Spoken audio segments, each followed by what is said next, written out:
साथ निधि तिवारी। बिहार चुनाव में जिस तरीके से वोट चोरी का मुद्दा उठा और उसके बाद में जो रिजल्ट सामने आए उसने सभी को हैरान कर दिया। अब उसको लेकर के लगातार देश भर में सड़कों पर विपक्ष ने हंगामा मचाया हुआ है। पिछले कई दिनों से लगातार यूथ कांग्रेस द्वारा देश के अलग-अलग हिस्सों में विरोध प्रदर्शन किया जा रहा है ज्ञानेश कुमार और चुनाव आयोग के खिलाफ। राजस्थान, हरियाणा, पंजाब, केरल, तमिलनाडु, बंगाल हर जगह से चुनाव आयोग के खिलाफ मोर्चा खोल दिया गया है और एक के बाद एक ऐसे वीडियोस निकलकर सामने आ रहे हैं जो चुनाव आयोग की साख पर सीधे सवाल उठाते हैं कि आखिरकार विपक्ष चुनाव आयोग से इतना गुस्सा क्यों है और चुनाव आयोग को क्या विपक्ष की बातों का तार्किक जवाब नहीं देना चाहिए। चुनाव आयोग के दफ्तर पर कालिख से क्या लिखा गया, आगे आपको वीडियो दिखाएंगे। और पहले बात करते हैं ममता बनर्जी की। क्या चिट्ठी लिखी है उन्होंने चुनाव आयोग को ज्ञानेश कुमार से तुरंत एसआईआर रोकने की बात करते हुए। क्या कहती है ममता बनर्जी और क्यों कहती है कि मैं चिट्ठी लिखने को मजबूर हूं, इस पर भी आज हम चर्चा करेंगे। साथ ही साथ चर्चा करेंगे कि जिस प्रकार से लगातार एसआईआर को लेकर के मौतें हो रही हैं और जबरदस्त तरीके से आक्रोश पूरे देश में फैला हुआ है। इस बीच प्रधानमंत्री मोदी जो है वो विदेश दौरे पर निकल चुके हैं। इस पर भी आज हम चर्चा करेंगे कि जो चीजें चल रही हैं देश में उन सबसे मुंह मोड़कर जो प्रधानमंत्री मोदी बार-बार विदेश चले जाते हैं, इनका क्या मतलब है। तमाम चीजों को लेकर हम चर्चा करेंगे। उस चर्चा में हमारे साथ मौजूद है प्रोफेसर स्वामी सर। सर बहुत-बहुत स्वागत है आपका। तो सर पश्चिम बंगाल हो, चाहे जयपुर हो, चाहे वो राजस्थान हो, हरियाणा हो और चाहे वो तमिलनाडु हो, तमाम जगह पर जो प्रदर्शन है वो देखने को मिल रहे हैं। जबरदस्त तरीके से जो बैरिकेड्स है वो तोड़ दिए जा रहे हैं। तमाम पुलिस अफसर भी लगे हुए हैं, फोर्स भी तैनात है। उसके बावजूद जो कांग्रेस के कार्यकर्ता है, कांग्रेस युति कार्यकर्ता है, वो रुकने का नाम नहीं ले रहे हैं और जबरदस्त तरीके से जो हंगामा मचा हुआ है और इस बीच 27 लाख लोगों ने हस्ताक्षर जो किया है। इन सारी चीजों पर चर्चा करेंगे। सबसे पहले मैं वीडियो दिखाती हूँ।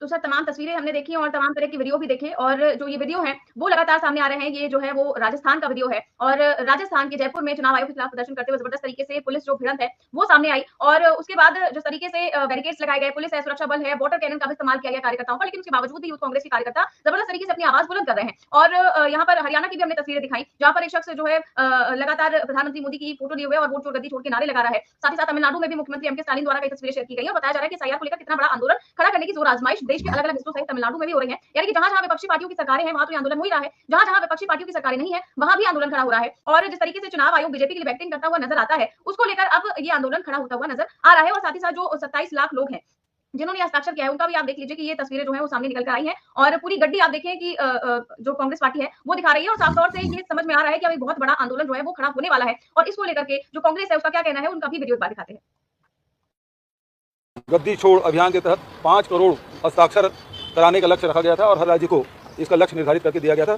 पंजाब राज्य ने लगभग 27 लाख फॉर्म भरे हैं और हर कॉन्स्टिट्यूंसी से इसको भर के लाया गया है। पूरी सूची हमारे पास है और इसमें हमारे पंजाब के प्रधान राजा वड़िंग जी और एलओपी बाजवा साहब और सभी वहाँ के जिला प्रधान और सभी हमारे विधायक और जितने भी प्रत्याशी सब लोग मिलकर इसको काम किए हैं। सबको बधाई शुभकामना। और आज एक समारोह पूरा कार्यक्रम में अखिल भारतीय कांग्रेस कमेटी के हमारे जनरल सेक्रेटरी हैं ऑर्गेनाइजेशन, उसको हैंड ओवर किया गया है आदरणीय वेणुगोपाल जी को। और मैं स्वागत भी करता हूं कि राजस्थान के अध्यक्ष भी हैं, दूसरे हमारे महामंत्री असम के प्रभारी साहब भी हैं, हरियाणा के प्रधान जी भी हैं। सबका स्वागत करता हूं। आज पंजाब से इसकी शुरुआत हुई है और पूरे देश भर से, हर राज्य से यहाँ इस प्रकार से इकट्ठा करके फिर तय तिथि में इसे फिर राष्ट्रपति को सौंपा जाएगा। तो सर कांग्रेस पार्टी का कहना है कि ये सारे राज्यों की चिट्ठियां इकट्ठा करके राष्ट्रपति को सौंपा जाएगा। और जिस तरीके से आप देख रहे हैं कि देश भर में हंगामा मचा हुआ है देश के अलग-अलग राज्यों में, चाहे वो बीजेपी शासित राज्य हो चाहे वो कांग्रेस शासित राज्य हो, ये जो वाटर कैनन का इस्तेमाल है, चाहे पुलिस बल का इस्तेमाल है, बैरिकेड्स लगाए जा रहे हैं, लाठीचार्ज किया जा रहा है, इन सारी चीजों के बावजूद जो कांग्रेस के कार्यकर्ता है, जो कांग्रेस के नेता है वो डटे हुए हैं सड़कों पर और अब जबरदस्त तरीके से आंदोलन खड़ा करने की जो चेतावनी है वो भी दी गई है। और 1 तारीख से संसद का सत्र भी शुरू हो रहा है और जाहिर तौर पर उसमें भी एसआईआर का जो मुद्दा है वो उठाया जाएगा, वोट चोरी का मुद्दा उठाया जाएगा। भले बहुत शॉर्ट टर्म का ये जो सेशन है वो रखा जाएगा। उसके बावजूद जिस तरीके से विपक्ष इस समय सड़कों पर है, क्या आपको लगता है कि इससे क्या कुछ फायदा होने की उम्मीद विपक्ष को नजर आ रही है? जय संविधान। देखिए निधि, पहली बात तो यह है कि मैं कांग्रेस के इस कार्यक्रम से इसलिए संतुष्ट नहीं हूं। मैं हरियाणा में बैठा हूं और आप हरियाणा में दस्तखत करा रहे हैं। भाई हरियाणा में क्या केवल कांग्रेसी कार्यकर्ताओं से दस्तखत कराएंगे आप?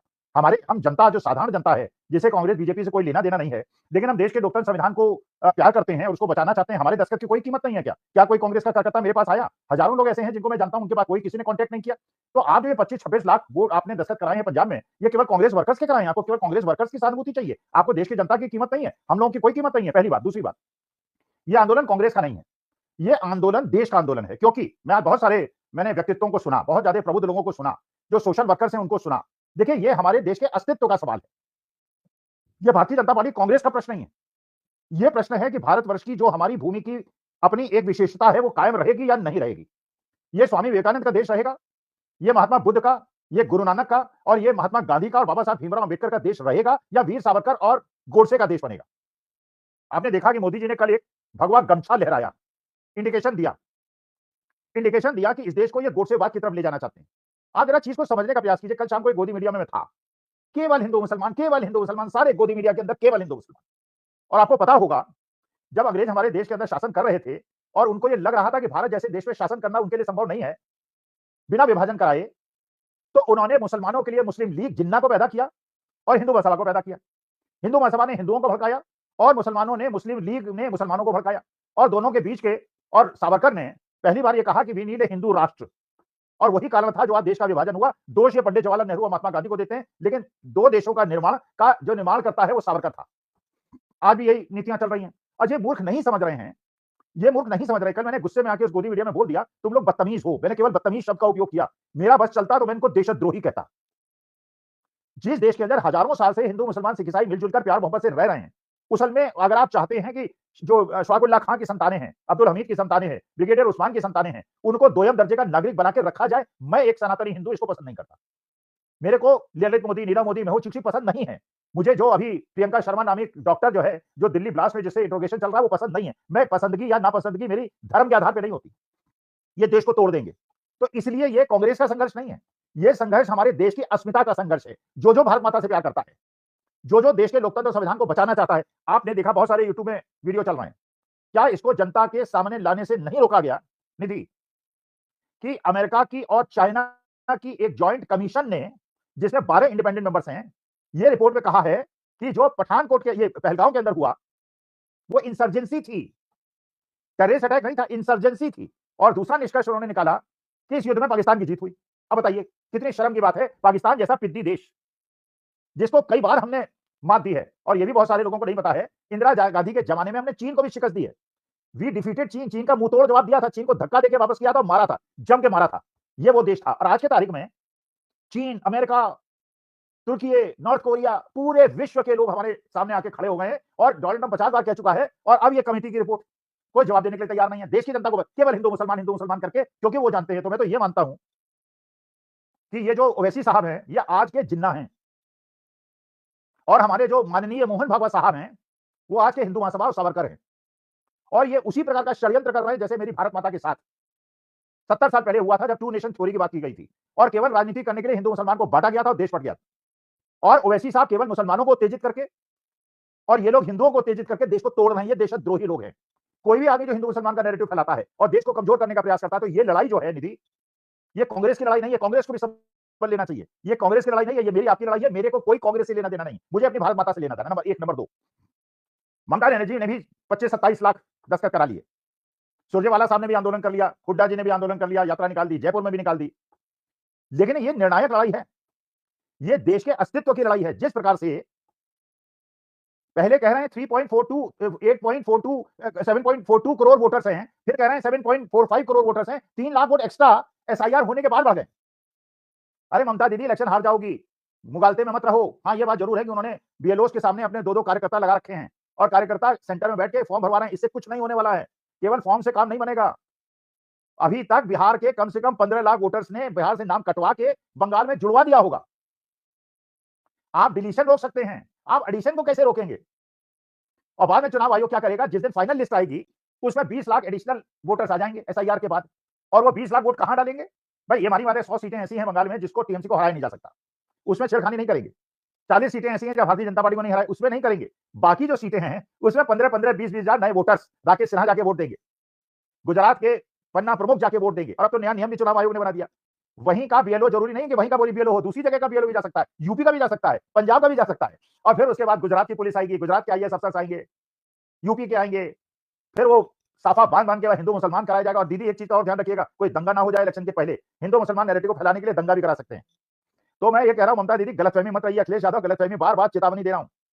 आप लोग इलेक्शन हारेंगे और उसके बाद वैसे ही आपका मजाक उड़ाया जाएगा जैसे तेजस्वी यादव को उड़ाया जा रहा है, और जैसे उसके परिवार को तोड़ दिया गया है, भाई बहन को लड़ा दिया गया है। ये आपके घर में भी होगा, आपके घर में भी होगा। लोग बिकेंगे, आपके परिवार के लोग बिकेंगे। मैं नहीं कह रहा हूं कि बिहार में कोई बिका है, मैं किसी पर आरोप नहीं लगा रहा हूं, लेकिन लोग बिकेंगे और आप इलेक्शन हारेंगे। इसलिए ये सवाल टीएमसी का नहीं है, ये अखिलेश यादव का नहीं है, ये स्टालिन का नहीं है। ये आंदोलन, एक गांधीवादी अहिंसात्मक आंदोलन तब तक खत्म नहीं होना चाहिए जब तक हमारे देश का लोकतंत्र संविधान बच न जाए। ज्ञानेश कुमार गुप्ता को छूट नहीं दी जा सकती हमारे देश के लोकतंत्र संविधान को लूटे। एक प्रश्न का जवाब नहीं दे रहे, एक प्रश्न का जवाब नहीं दे रहे हैं, सीधा जवाब नहीं दे रहे हैं। राहुल गांधी पे आरोप लगा रहे हैं, एफिडेविट दो, एफिडेविट दो। अरे यार, कंप्लेंट आपके पास आ गई, एफिडेविट की क्या जरूरत? कंप्लेंट आ गई ना, कंप्लेंट उसने कर दी ना, प्रूफ के साथ कंप्लेंट कर दी ना, इंक्वायरी कराओ। इंक्वायरी में सही पाओ या गलत, इंक्वायरी नहीं कराई। सुप्रीम कोर्ट ने तो, माननीय सुप्रीम कोर्ट, मोदी जी को एक और छूट दे दी। अब तो लोकतंत्र की हत्या समझ हो गई।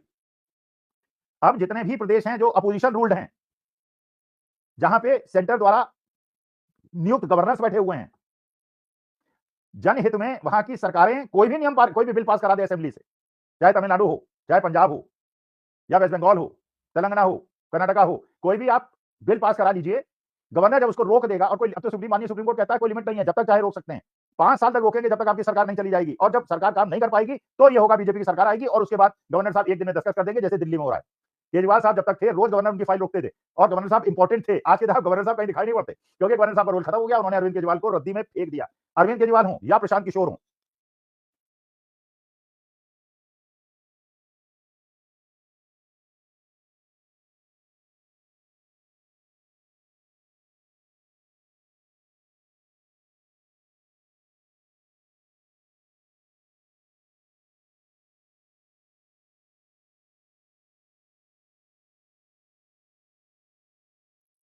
जो भी अलग लड़ने की लड़ाई बात करेगा, चाहे वो अरविंद केजरीवाल हो, चाहे प्रशांत किशोर हो, चाहे कोई भी हो, वो भारतीय जनता पार्टी का दलाल माना जाएगा। और चाहे ममता दीदी हो, चाहे अखिलेश यादव हो, चाहे तेजस्वी यादव हैं, ये लड़ाई कांग्रेस की नहीं है, और कांग्रेस को इसकी लड़ाई कांग्रेस की बनाना भी नहीं चाहिए। इसको जनता की लड़ाई बनाना चाहिए। जनता आएगी, हमें कांग्रेस से कुछ लेना देना नहीं है। और तेजस्वी यादव हो, सबको 10-10, 15-15 लाख लोग भेजने चाहिए, बिल्कुल अहिंसात्मक गांधीवादी आंदोलन।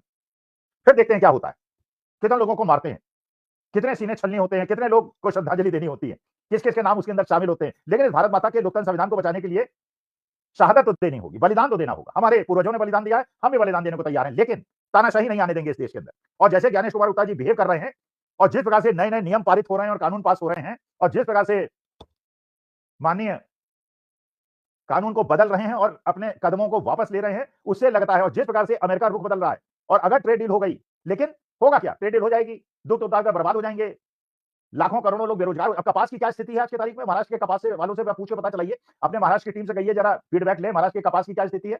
अमेरिका से कपास आ गया है, सब बर्बाद हो गए हैं। अभी तो दूध वाले बर्बाद होंगे एक एक। लेकिन इलेक्शन भारतीय जनता पार्टी जीत जाएगी, फिर कहेंगे हम इलेक्शन जीत गए, 55 हार गए, राहुल गांधी 85 बार हार गए, इसलिए जनता हमारे साथ है। अरे जनता जागृत हो जाए। आज विक्रांत भूरिया का एक मैं प्रेस कॉन्फ्रेंस देख रहा था, जो मध्य प्रदेश के आदिवासी नेता है, कांतिलाल भूरिया के लड़के, विधायक है। आदिवासियों को, जमीनों को जैसे हड़पा जा रहा है और आदिवासियों के अस्तित्व को खत्म किया जा रहा है। ये हम लोग अगर समझेंगे ये आदिवासियों की लड़ाई है, ये दलितों की लड़ाई है, ये मुसलमानों की लड़ाई है, ये फलाने की लड़ाई है, अरे भैया ये सामूहिक लड़ाई है, घर में सबके, हम हमारे घर तक पहुंचेगी। ये देश को बचाने की लड़ाई है, देश के लोकतंत्र संविधान को बचाने की लड़ाई है। ये बाबा साहब अम्बेडकर या महात्मा गांधी का देश बनेगा या गोडसे और सावरकर का देश बनेगा, इस निर्णय की लड़ाई है। बिल्कुल सर, और इसीलिए आप देखिए कि पश्चिम बंगाल में अगले साल विधानसभा चुनाव होने हैं और लगातार एसआईआर भी जारी है और उसका विरोध भी जारी है। जो टीएमसी है उसका विरोध करते हुए कह रही है कि जो बीएलओज हैं उनको प्रताड़ित किया जा रहा है, लगातार आत्महत्याओं का सिलसिला जारी है और चुनाव आयोग मान नहीं रहा है। पश्चिम बंगाल की मुख्यमंत्री ममता बनर्जी ने इसको लेकर के मुख्य चुनाव आयुक्त ज्ञानेश कुमार को एक पत्र लिखा है, ना कि चुनाव आयोग को लिखा है, बल्कि सीधे उन्होंने ज्ञानेश कुमार को पत्र लिखा है। उन्होंने पत्र में एसआईआर को तुरंत रोकने की मांग की है और एसआईआर को खतरनाक, बिना प्लान वाला और अमानवीय बताया है। उनकी चिट्ठी में क्या कुछ जिक्र है वो मैं दिखाना चाहूंगी, क्योंकि चिट्ठी बहुत महत्वपूर्ण हो जाती है ऐसे समय में जब केवल पंजाब से नहीं बल्कि तमाम राज्यों से आत्महत्याओं की खबरें सामने आ रही हैं। तो उन्होंने चिट्ठी में क्या लिखा हुआ है उसको लेकर के मैं खबर दिखाना चाहूंगी। खबर देखिए, लिखा हुआ है कि टीएमसी सुप्रीमो ममता बनर्जी ने पत्र में लिखा कि 3 महीने में जो काम पहले 3 साल में होता था उसे जबरदस्ती थोपने से पूरा सिस्टम चरमरा गया है। बीएलओ, बूथ लेवल ऑफिसर पर इतना बोझ डाला जा रहा है कि वो इंसानी हद से ज्यादा काम कर रहे हैं। ट्रेनिंग नहीं दी गई, सर्वर बार फेल हो रहा है, ऑनलाइन फॉर्म भरने में दिक्कत है और टाइमलाइन नामुमकिन है। मुख्यमंत्री ने सबसे दुखद उदाहरण दिया कि जलपाईगुड़ी के माल इलाके में एक आंगनबाड़ी वर्कर ने एसआईआर के भारी दबाव में आत्महत्या कर ली। इसके बाद से कई और लोगों की जान जा चुकी है। उन्होंने कहा कि ये सिर्फ कागजी काम नहीं, लोगों की जिंदगी से खिलवाड़ है। ममता ने बताया कि अभी बंगाल में धान की कटाई और आलू की बुआई का पीक सीजन चल रहा है। लाखों किसान मजदूर खेतों में लगे हैं, वो घर बैठकर फॉर्म कैसे भरे? ऊपर से बीएलओ को धमकियां मिल रही हैं, कारण बताओ नोटिस थमा दिए जा रहे हैं। पत्र में ममता बनर्जी ने साफ कहा कि प्रक्रिया हमारी लोकतंत्र की नींव को हिला रही है। गलत या अधूरी एंट्री के डर से लाखों असली वोटरों के नाम कट सकते हैं। बीएलओ और आम लोगों पर जो दबाव डाला जा रहा है वो बर्दाश्त से बाहर है। आगे कहते हैं, अंत में ममता बनर्जी ने अपील की कि तुरंत ये प्रक्रिया रोकी जाए, सही ट्रेनिंग और सपोर्ट दिया जाए, टाइमलाइन बढ़ाई जाए और पूरी प्रक्रिया की फिर से समीक्षा की जाए। उन्होंने चेतावनी दी कि अगर अभी भी नहीं सुधरा गया तो फिर नतीजे बहुत भयानक होंगे और लोकतंत्र की साख को ठेस पहुंचेगी। राज्य में पहले से ही इस रिवीजन को लेकर तनाव है और कई जगह लोग विरोध कर रहे हैं। इससे पहले बुधवार को सीएम ममता बनर्जी ने सोशल मीडिया पर पोस्ट करके दावा किया था कि मतदाता सूची के विशेष गहन पुनरीक्षण के दबाव में एक आंगनबाड़ी वर्कर सह बूथ लेवल ऑफिसर ने खुदकुशी कर ली। तो सर ये आप देख रहे हैं कि पश्चिम बंगाल में पिछले कई दिनों से अलग-अलग तरह से खबरें आ रही है। तृणमूल कांग्रेस बाकायदा ऐसी कई लिस्ट शेयर कर रहा है जिसमें वो दावा कर रहा है कि कई लोगों ने आत्महत्या कर ली एसआईआर की वजह से। और केवल पश्चिम बंगाल में ही नहीं, केरल, राजस्थान से भी ऐसी खबरें आई हैं जहां पर बीएलओ सरकारी कर्मचारियों ने अपनी जान दे दी क्योंकि वो इतना प्रेशर झेल नहीं पा रहे थे, उनके ऊपर इतना प्रेशर डाला गया काम का। और ममता बनर्जी ने ये लंबी चौड़ी चिट्ठी लिखी है और चिट्ठी चुनाव आयोग ने बाकायदा उन्होंने ज्ञानेश कुमार के नाम ये चिट्ठी लिखी है, जिससे समझ आता है कि मामले की गंभीरता क्या है और जितनी चीजें उन्होंने चिट्ठी में लिखी आपने भी पढ़ी सर और हमने दर्शकों को भी बताया। क्या इसमें कुछ भी गलत नजर आता है? क्योंकि मुझे तो लगता है कि हर एक चीज इसमें सही लिखी हुई है, चाहे वो आत्महत्या की बात हो, चाहे वो प्रेशर डालने की बात हो, चाहे वो किसानों की बात हो कि वो इस समय पर अपने खेतों में व्यस्त है, तो वो कैसे एसआईआर फॉर्म भरेंगे? देखो निधि, इन सब चीजों का कोई मतलब नहीं है, गलत कुछ नहीं लिखा है, लेकिन इसका फायदा क्या है? जो आज ममता दीदी कह रही हैं कि वहां फसल की कटाई का मौसम है, क्या बिहार में नहीं कहा गया था कि बाढ़ का है समय? और बाढ़ में जो है लोग डूबे हुए हैं, ऐसे कागज कहां से देंगे? कोई अंतर पड़ा क्या चुनाव आयोग पे? भाई जब चुनाव आयोग ने निर्णय ले लिया है कि उनको जिताना है भारतीय जनता पार्टी को, तो वेस्ट बंगाल के अंदर भारतीय जनता पार्टी जीतेगी। दीदी आप जस्टिफिकेशन देती रहिएगा, रोती रहिएगा, कोई आपके साथ खड़ा नहीं होगा और गोदी मीडिया जस्टिफाई कर देगा आपकी हार को। राजस्थान के अंदर एक मुस्लिम डोमिनेटेड गांव के अंदर 4-5 लोगों ने एक बीएलए को काउंटर किया और बीएलओ से कहा कि इनका नाम अवैध कीजिए। बीएलओ कहती है कि मैंने तो इनका नाम परिवार का नाम काट दिया। उन्होंने कहा ये आपने परिवार का नाम कैसे काट दिया? कहने लगे ये हमसे फॉर्म लेने नहीं आया इसलिए काट दिया। अरे उन्होंने कहा कि जब डेडलाइन अभी खत्म नहीं हुई है, 1 महीने का टाइम दिया गया है, वो टाइम ही नहीं खत्म हुआ है, तो अभी आप नाम कैसे काट सकती हैं? पहली बात। दूसरी बात, चुनाव आयोग का आदेश है कि आप घर-घर जाके फॉर्म बांटेंगे, तो ये आपसे लेने क्यों फॉर्म आए? और अब वो कह रहे हैं कि अब हमने कहा कि इनका नाम ऐड कर लीजिए, तो बीएलओ कह रही है कि हम नाम ऐड नहीं करेंगे, हमने तो नाम काट दिया, जो करना है अगले स्तर पे कीजिएगा, जब जनवरी में लिस्ट फाइनल होगी उसके बाद अपना नाम ऐड। तो जब इस प्रकार से खुला खेल फर्रुखाबादी हो रहा है और बीएलओ इसका निर्देश है, अच्छा डिलीशन रोक देंगी दीदी आप, एडिशन कैसे रोक देंगी? अगर आज मान लीजिए बिहार के, पहले भी मैंने कहा 10-15 लाख लोगों ने अपना नाम कटवा के और बंगाल के अंदर जो मार्जिनल सीट्स हैं उसमें जुड़वा लिया होगा और फिर चुनाव आयोग का कानून का सहारा लेगा कि कानून के हिसाब से ऐसा हो सकता है। और उसके लिए ये भी नहीं पूछेगा राकेश सिन्हा से, भाई दिल्ली यूनिवर्सिटी के अंदर आप प्रोफेसर हैं और आपने वहां क्लासेस की हैं, तो आपने कैसे जस्टिफाई किया कि आप पटना के अंदर 6 महीने से, बेगूसराय के अंदर 6 महीने से निवास कर रहे थे, इसलिए आपने वोटर आईडी कार्ड वहां या दिल्ली में वोट किया, फिर वहां जाके वोट किया। तो ये बंगाल के अंदर अगर 10-15 लाख वोट ऐड हो जाएंगे तो दीदी आप कैसे इलेक्शन जीतेंगी? Brazilian model from New Zealand, Australia, America आगे अगर 15-15, 20 वोट डाल देगी और एक-एक आदमी वो पपीते के पत्ते से काला निशान मिटा के अगर वोट डालेगा, तो उसके बाद आप कैसे इलेक्शन जीतेंगी? फिर आपके लेटर का वैल्यू क्या है? तो ये लेटर, ये वो प्रेस कॉन्फ्रेंस, ट्वीट, इनका कोई मतलब नहीं है। देखिए सीधी सी बात, या तो दीदी आपको देश के लोकतंत्र को बचाने की चाहत है या नहीं है। अगर आपकी बीजेपी से कोई अंडरस्टैंडिंग हो गई है तो बता दीजिए। अखिलेश यादव, अगर आपकी कोई बीजेपी से अंडरस्टैंडिंग हो गई है तो बता दीजिए। लेकिन अगर आप निर्णायक देश के लोकतंत्र संविधान को बचाना चाहते हैं तो जो भी डेट डिसाइड होती है, राहुल गांधी जो भी कार्यक्रम करते हैं उसमें सहयोग कीजिए, अपने लोगों को भेजिए और जनता के माध्यम से एक ऐसा असहयोग गांधीवादी अहिंसात्मक आंदोलन शुरू कीजिए। और ये आंदोलन तब तक नहीं खत्म होना चाहिए जब तक मेरे देश का लोकतंत्र संविधान बच ना जाए। ये गुंडागर्दी, ये लूट, ये खसोट, ये चोरी, ये डकैती, ये देश अगर सहन करेगा तो अगली जनरेशन भोगेंगी। और इसीलिए बार बार चेतावनी दे रहा है ये वृद्ध आदमी, लोग झेल नहीं पाएंगे, हमें तो बहुत दिन नहीं बचे हैं, अगली जनरेशन झेल नहीं पाएगी। अभी तो आनंद आ रहा है उनको, पहले मुसलमान पिट रहे थे, फिर आदिवासी पिट रहे थे, फिर मणिपुर में क्रिश्चियन पिट रहे थे, फिर द्रविड़ पिट रहे थे, फिर पेरियार को मानने वाले पिट रहे थे, फिर अम्बेडकराइट पिट रहे थे। अब सब पिटेंगे, एक एक करके सब पिटेंगे। एक परिवार है हम 142 करोड़ लोग, या तो अपने को सब परिवार समझो और परिवार के हर समाज के लोगों के प्रति सद्भावना रखो, वरना सब बर्बाद हो जाओगे। साहब तो यात्रा में निकल लिए, अब ज्ञानेश कुमार गुप्ता जी को कुछ करना नहीं, क्योंकि जिस दिन उन्होंने एक सही चुनाव करा दिया और भारतीय जनता पार्टी चुनाव हार गई, उसके बाद इमेजिन करते होंगे ना ज्ञानेश कुमार गुप्ता जी, उनको भी सपनों में आता होगा अगर सरकार बदल गई तो सरकार नहीं बदलने देंगे। तो दीदी ये नौटंकी मत करो, या तो निर्णायक लड़ाई करो, राहुल को साथ देके लड़ो, अखिलेश, स्टालिन, सब लोग साथ आ जाओ, वरना फिर देश को बर्बाद करने की जितनी जिम्मेदारी भाजपा की होगी उतनी तुम लोगों की भी होगी। बिल्कुल सर, आपने सही कहा कि चुनाव आयोग जिस तरीके से भाजपा के लिए बैटिंग कर रहा है और ऐसा पहले कभी नहीं देखा गया, ऐसा देश के इतिहास में पहले कभी नहीं हुआ कि चुनाव आचार संहिता का खुलेआम इस तरीके से उल्लंघन हो रहा हो कि लोगों के खातों में पैसा आ रहा हो तब जब 2 दिन बाद वोटिंग होनी हो। तो ये पहली बार बिहार में देखा गया और अगर यही परंपरा रही तो फिर विपक्षी पार्टियों का तो खात्मा ही हो जाएगा। फिर तो एक देश एक पार्टी एक सरकार होगी, कश्मीर से लेकर कन्याकुमारी तक भाजपा ही भाजपा नजर आएगी। और अगर इससे बचना है तो जैसा कि आपने कहा बिल्कुल वही करने की जरूरत है विपक्षी पार्टियों को। उम्मीद है कि वो समझेंगे और आगे इस तरीके की चीजें हमें देखने को मिलेंगी। बहुत बहुत शुक्रिया सर आपका आज की चर्चा के लिए। तो आप देख रहे थे आज की चर्चा, कैसी लगी आपको? हमें कमेंट बॉक्स में अपनी राय जरूर दें, चैनल को सब्सक्राइब भी करें और ज्वाइन भी करें। नमस्कार।